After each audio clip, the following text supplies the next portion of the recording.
Our topic for today is about what motivates you.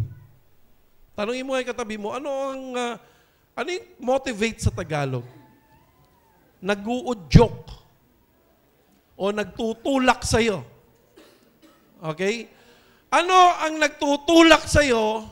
Di ba merong patalastas? Kanino ka bumabangon? Tanungin mo, yung katabi mo, what motivates you? Bakit ka nagpapatuloy sa buhay? Tanungin mo sarili mo, ha? Bakit?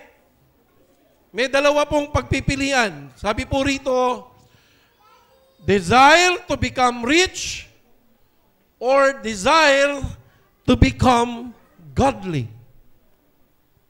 Sino rito gustong yumaman? Huwag na tayo magkunwari. Pero sino rito ang gustong mamuhay ng may takot sa Diyos pero mayaman? Hallelujah. Sige, pag-aralan natin yan. Sabi po sa Matthew chapter 4, verse 8 to 9. Again, the devil took him to a very high mountain and showed him all the kingdom of the world and their splendor. Sabi ni Satan, all this I will give you, he said, if you will bow down and worship me. Mga kapatid, alam naman po natin na napasa kanya ang pamamahala sa buong mundo nung nagkasala ang tao. Siya po ang umagaw na supposed to be sa ating mga tao ipinagkaloob ng Diyos. Amen po ba? Sabi ng Panginoon in the book of Genesis, man created by God after His own image and likeness. The very intention of God is for us to have dominion on earth. Ang ibaba ang langit sa lupa.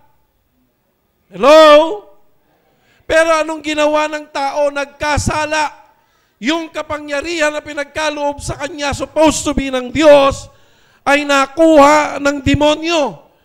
Kaya nung nakuha ni Satanas, ang yabang-yabang niya, sabi niya rito, kay Jesus pa mismo, sabi niya, lumuhod ka sa akin at ibibigay ko sa iyo ang lahat ng kapangyarihan, lahat ng kagandahan nitong kaharian ito.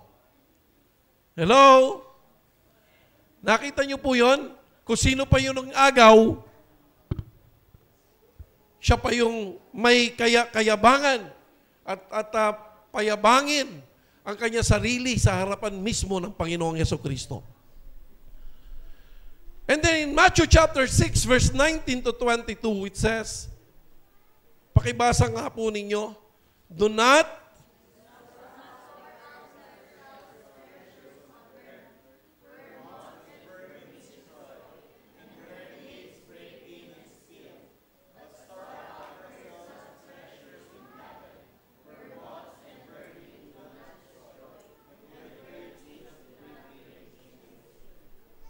Amen.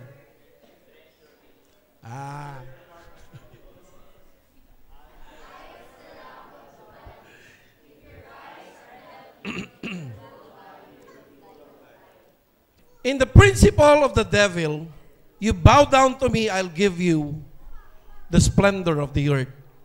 But in the principle of God, ang sinasabi niya rito, sa prinsipyo niya, huwag daw po tayong mag-impok dito saan? Sa lupa, sa mga bagay na temporal lamang ang lahat ng bagay. Temporal kasi wala naman po talagang tumatagal dito, tama po ba?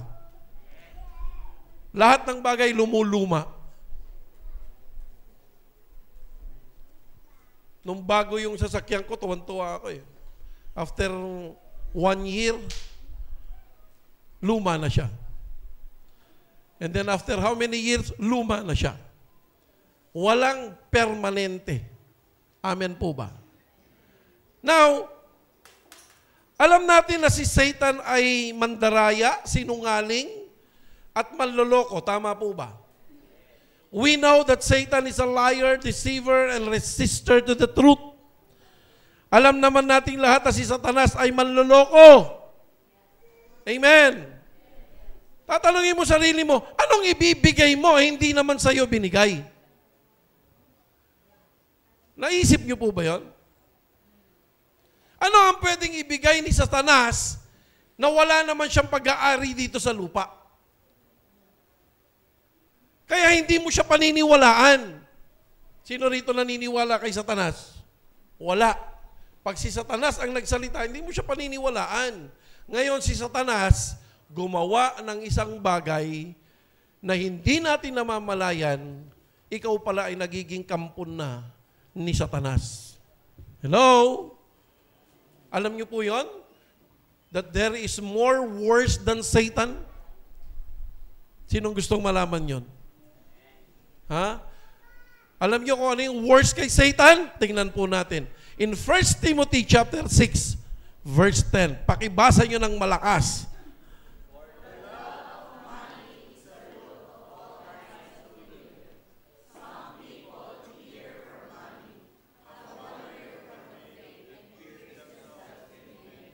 Ayan.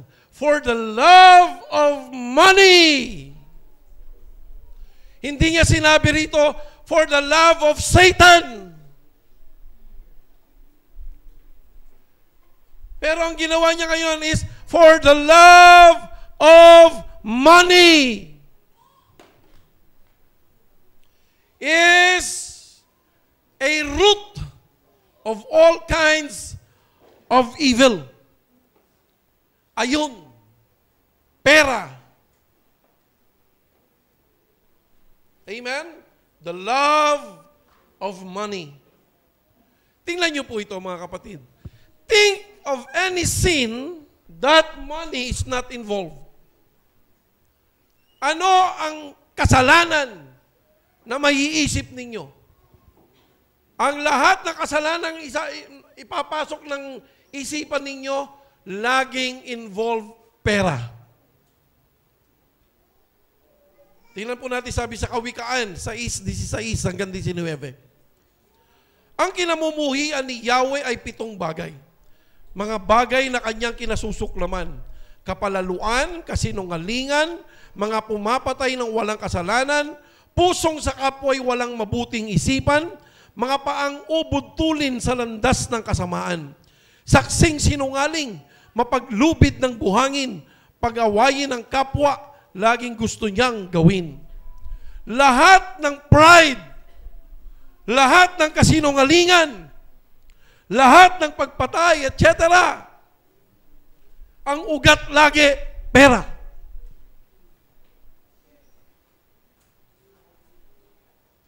That is why money is the worst deceiving factor of the devil. Hallelujah. Alam niyo po ba na ang pera, it becomes the barometer of respect of a person to another. Naging sukatan ng pagkatao ang pera. Kita mo, pag bago ka, magtatanong, anong trabaho mo? Anong work mo? Bakit? Kasi doon ka nila sinusukat. Pag sinabi mong ako'y doktor, ting! May kapareha, may kapantay na respeto yan. Pero pag sinabi mo, hindi, ako'y nagbabasura lang ako eh. Pagkakainan na sinong unang tatawagin? Yung doktor. May papagpag pa sa upuan. Because money it becomes the barometer of respect of a person to another. May respeto ang tao sa iyo kapag marami kang pera. Miski alam nila na ang pera, ang pinanggalingan ng pera mo ay galing sa korupsyon, pag nakita nila yung politiko, they bow down. Yes, sir. May saludo pa. Yes, sir. Yes, sir. Why? It is because it becomes the barometer of respect. Ano naging resulta? That is why all of us is longing for money to gain respect for others and to themselves. Kaya naman ang tao, wala lang ginawang pagpupursigi kundi magkaroon ng maraming pera. Kasi gusto nila irespeto sila. Gusto nila magkaroon ng self-confidence. Pag marami kang pera, mga kapatid, ang sarap maglakad. Chin up.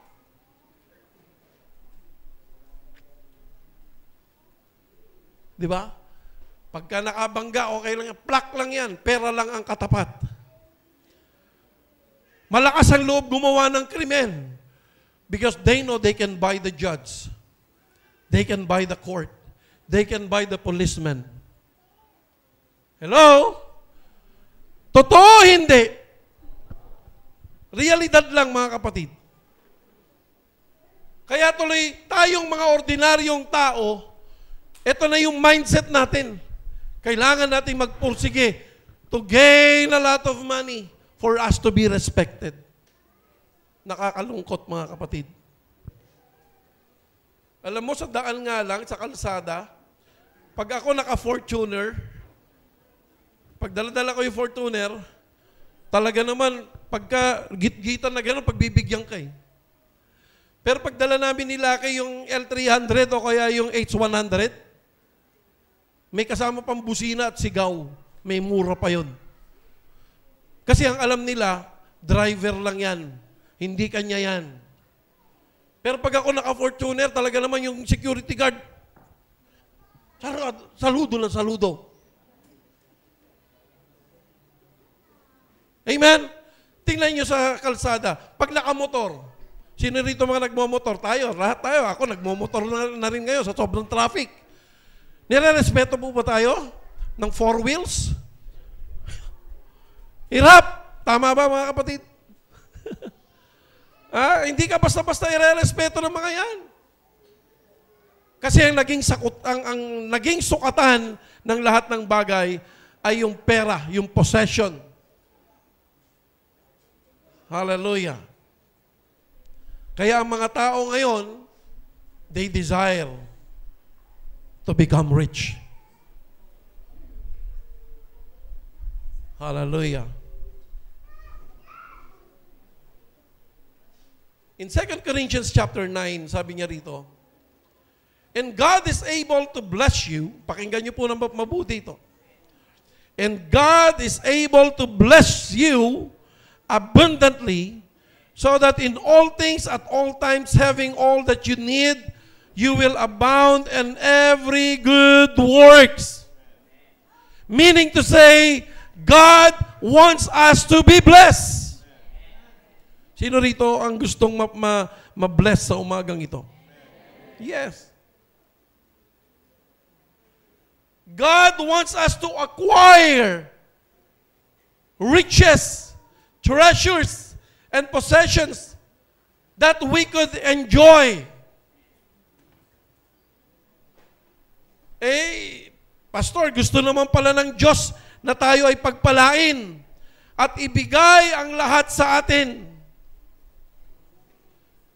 Yun naman po kasi ang original intention of God to human being. Yan po talaga ang gusto niya mangyari. Na tayo po ay maging Diyos dito sa lupa. Hello? That we could control every resources on earth and for us to become a blessing on earth. Pero dahil sa kasalanan nga, nawala yun. Yan talagang original intention ng Diyos. Kaya po, merry ang Christmas natin. Alam niyo kung bakit merry din ang Christmas natin?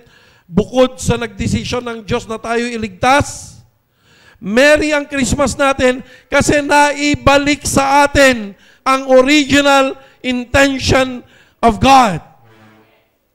For us to become a blessing. Sinong gustong ma-bless ngayon? Natutuwa ako nung isang araw, nandito ako. Dumating si Hill. May daladalang, Pastor, ito po may dala na po akong pang paraffol. Sino rito gustong magkaroon ng microwave oven? Mayabang kayo, ha? O, yun ang ano. Meron pa siyang dinalang blender. Tapos kanina pagpunta ko doon, punong-puno po yung ating ano eh. Sino rito nangangailangan ng bigas? Mamaya po, may mga bigasan po tayo. Nagpaparaffle sila. Sabi ko, okay Bakit? Yun naman po talaga ang original intention natin eh. For us to be a blessing. Sino rito gusto mag-bless mamaya? Parang gusto ko magparaffle mamaya ng ano eh.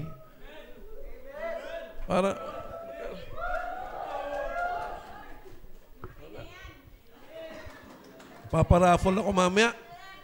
Pera na lang. Huwag natin gawing root of all evil yun, ha? Hallelujah. Now, tingnan nyo po ito, mga kapatid. Tingnan nyo yung twist. Tingnan nyo, ha? Tama na gusto kang pagpalain ng Diyos para maging pagpapala ka sa iba. Pero ito po ang katotohanan sa likod ng pagpapala ng Diyos. Tingnan nyo po. And as we enjoy it, tingnan nyo po, we could glorify and thank Him for His love, grace, kindness, and generosity. Hello? Kapag nakuha mo, ano dapat gawin? Huwag mo lang siya basta i-enjoy. Parangalan mo yung nagbigay. Hello? Pasalamatan mo yung nagbigay at nagmahal sa atin. Siya ang sentro, hindi ikaw. Ang kailangan mo lang gawin, i-enjoy sa mga natatanggap mo. Kaya ka hindi nag-e-enjoy sa kayamanang meron ka, natatakot kang maubos yan sa iyo.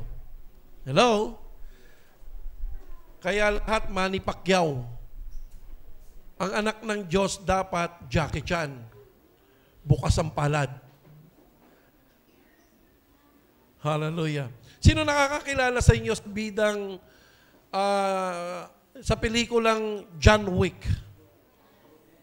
Sino yung bida doon? Si Keanu?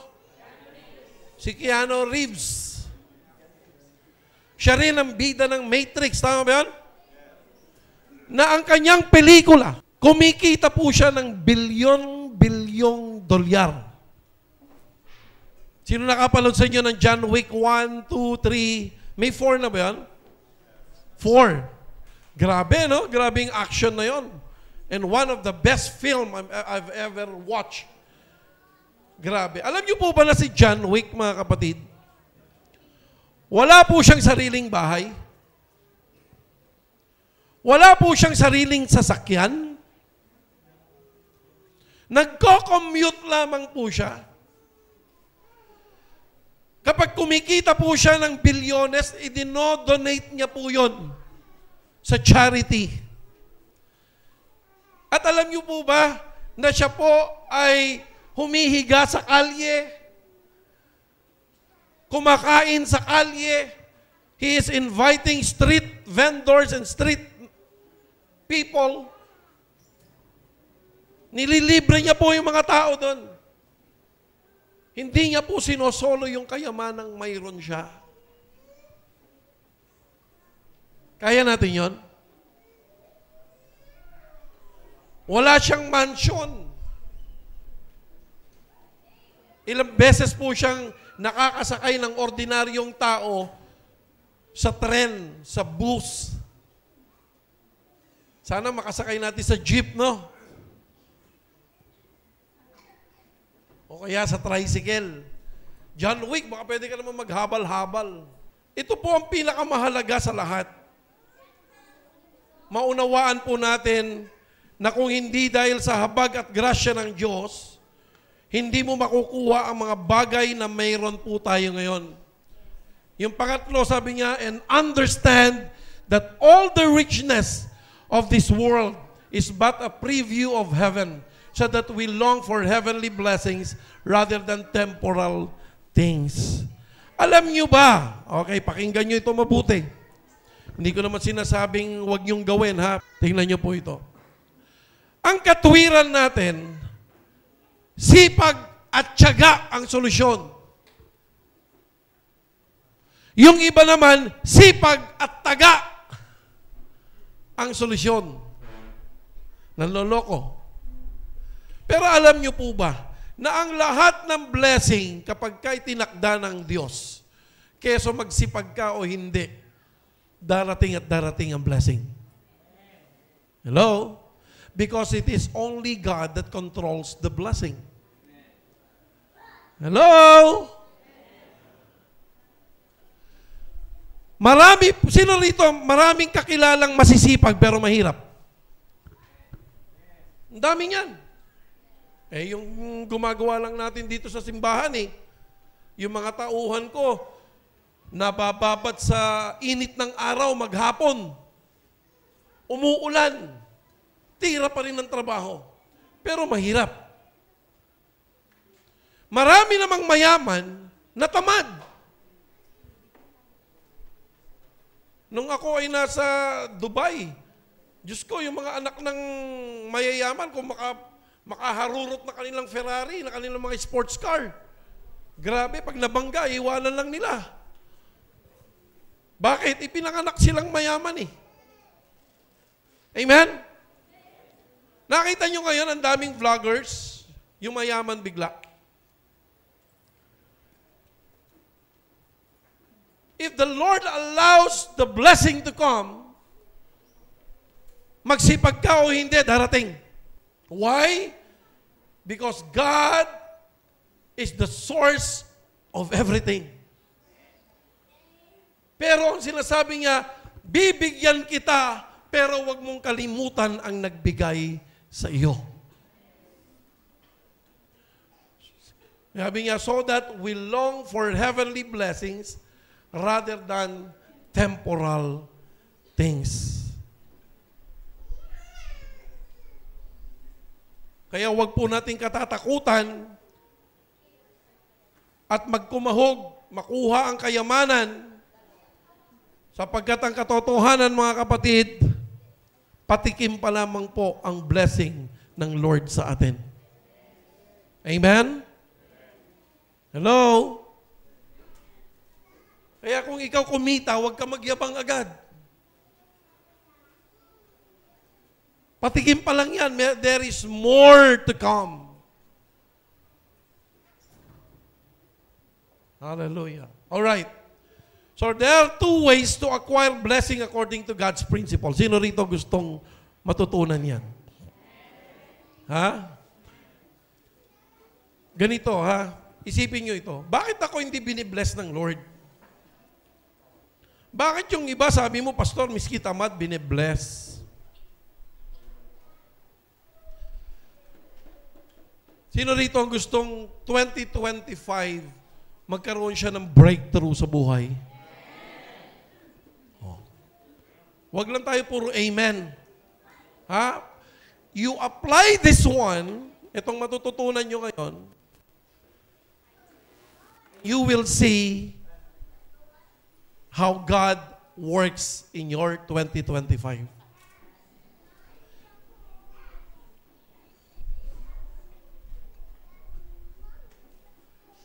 May dalawang bagay lamang po tayong gawin. Una, true.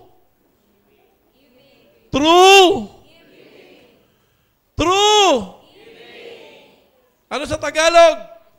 Sa pamamagitan ng pagbibigay. Ng ano? Ayan, magkakasunod. Number 1, tithes and offering. First fruit. People in need. Seed. Sacrificial giving. Ang daming pamamaraan. Ano sabi ng farmers? Magtanim ay di biro, maghapong nakayuko. Hello? Bakit sila nakayuko? Wala po silang ginawa kundi magtanim ng binhi. Amen po ba?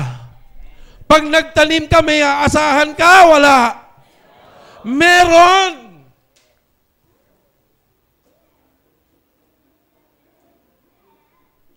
Sa tithes and offering pa lang, kine-question mo na. Hello? Anong sabi ng Panginoon sa hindi nagbibigay ng tithes and offering? Ano? Uy, hina-hinain nyo naman, nakakasakit kayo. Ano daw? Yung pwede bang pabulong? Pabulong. Yung pabulong. Yung pasigaw pero pabulong. Hindi. Parang, di ba, parang hindi kayo nanonood ng Itbulaga. Pag isigaw mo nga yung pabulong, o di, pabulong! O di ba, yun ang ano. O isigaw nyo nga yung ano, yung pag hindi nagbibigay ng tithes and offering, ano daw siya? Magnanakaw! Tignan mo yung katabi mo. Magnanakaw ba? Pastor, hindi po. Mukhang magnanakaw lang. Ang bawat nanghihingi na yon, meron po silang kota. Na kapag hindi po nila na-achieve yung kota na yon, hindi sila kakain. Minsan papaluin pa po sila sa puwitan o sa likuran. Pero sa pamamagitan ng pagtulong mo, maiibsan yung kanilang parusa. Hello? Kaya ang katuwiran ko sa buhay, kapag ka merong taong lumapit sa'yo nang hiram ng pera, huwag mo kagad sasabihin, ay, wala ako. Hindi, wala ako. May kasama pang ganun eh. Ha, wala. Ha, wala. Tandaan nyo to. Ang taong nangangailangan, hindi yan basta-basta, ang taong hindi nangangailangan, hindi yan basta-basta lalapit para humingi ng tulong, tama? Pero kapag kaya ay lumapit sa iyo at humingi ng tulong, lahat ng pride niya, nilunok niya na. Kaya wag mo naman hindian. Kung hindi mo kaya, wag kayong maghihiwalay nang wala ka man lang inaabot miski na 5 piso. Hello? Huwag mo sasabihin, wala ka agad. Ano bang kailangan mo, kapatid? Kapatid, kailangan ko pampa-opera eh. Magkano? 1.7 million. Okay. Sige, kumain ka muna ha. Ito, kumain ka muna. Kapatid, alam mo, hindi ko kaya yung 1.7 million mo. Pero meron ako dito 100 piso, pang-load mo. Ha? Tumawag ka kay Bongo sa Malasakit Center. Pumunta ka sa kanya, ito, Bongo. Kaya hanapin mo si Ate Ana. Si Ana, yan ang pag-asa natin eh. Asan si Ate Ana mo? Nasa taas. Di ba? At least, nakatawag. Di ba, Senator Jinggoy? Ito si Jinggoy naman. Alam mo, yung blessing mo, kinontain mo, hindi, wala na kami kakainin, mauubos. It will never multiply. Darating uli ang kinsenas, ganun uli ang senaryo. Minsan, kulang pa. Why? Wala kang tinanim. Hello? Sino rito gusto magtanim? Amen. You practice it and you will see. Hallelujah. Number 2. Sino rito ready na sa number 2? Ano yung number 1? Konti na lang. Ano yung number 1? True giving. Okay. Number 2. Pakibasa. True investment. Ano yung investment, Pastor? Kasi marami kaming investment. Pinasok namin sa bangko. Pinasok namin sa 5-6. Pinasok namin sa mga stocks. Pinasok namin sa Klingko, ano yun? Bitcoins. In the principle of God, mga kapatid, investment is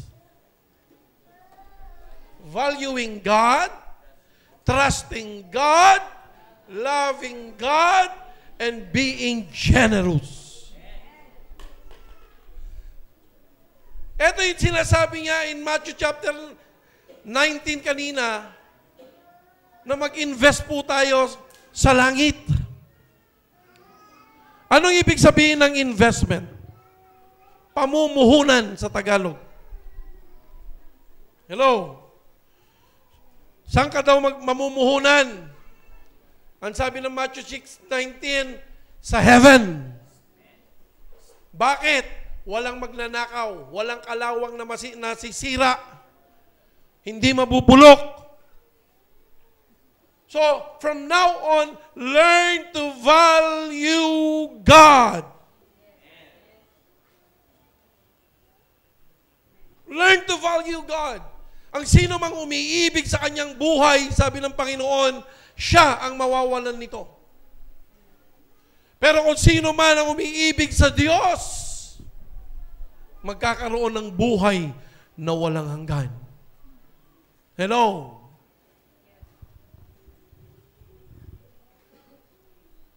Value God. Mauubos yung pera ko. Hayaan mo na. You trust God.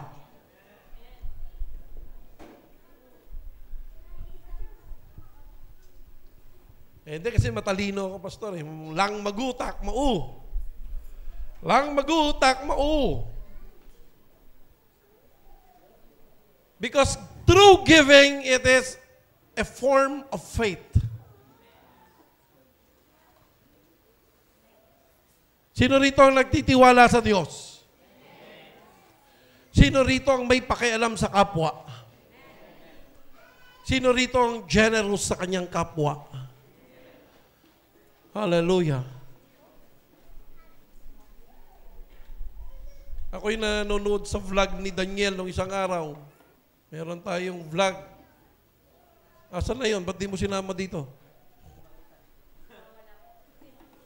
Tinulungan ni Daniel. Sabi niya, pag-aaralin kita.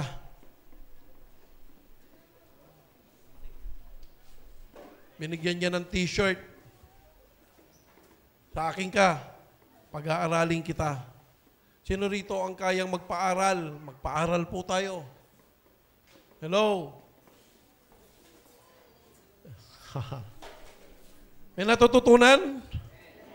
Hallelujah. Bakit ganon, pastor? Alright, sabi ng Matthew chapter 6, verse 33, but seek first the kingdom of God and His righteousness, and all these things shall be added unto you. Eto na. Tingnan niyo po ito. Tingnan niyo po ito, ang susunod. Those who receive, sabi niya, will bless back the giver. Hello? Kung sino ang binigyan mo, pakinggan niyo po ito mabuti. Yung binigyan mo, kapag nagkaroon, sino ang unang tao papasok sa isip niya para siya rin ay magbalik ng blessing? E di yung taong tumulong sa kanya. Tama po ba? Hello? Kung ikaw ay nag-invest sa Diyos, ito na. Kung ikaw ay nagbigay sa Diyos,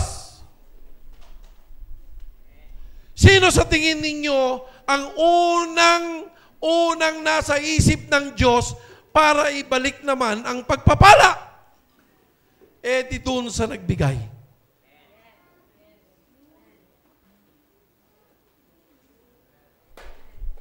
Ipagpalagay ninyo kayo yung Diyos sa oras na ito.